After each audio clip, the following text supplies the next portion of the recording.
Бүгін біз жерлердің пайдалану нысандарының түрлерін қарастырамыз.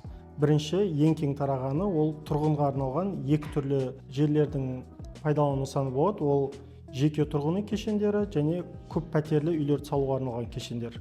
Олар көбіне көп қала немесе ауылдық елді мекендердің бас жоспарында және егжей-тегжейлі жобасында қарастырылады. Екінші, коммерциялық жерлер, олар үлкен көшелердің бойында немесе көшелердің қиылысында бұрышта орналасады.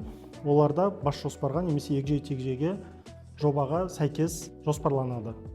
Үшіншіден, ол бақшалық және жеке шаруашылыққа арналған жерлер. Олар жеке шаруашылыққа арналған жерлер ол ауылды елді мекендерде орналасады, ал бақшалық шаруашылық аймақтары олар қаланың сыртында жеке кішігірім бақша жасауға арналған жерлер болып табылады.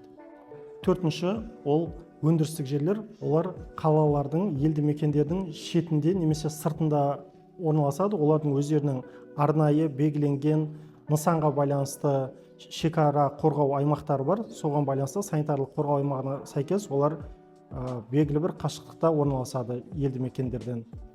Бесінші, ол бізде демалыс аймақтар жерлері. Олар көбіне көп орманды немесе өзен, көл сияқты су аймақтарының тұсында орналасады және олар да бас жоспарға сәйкес қарастырылады.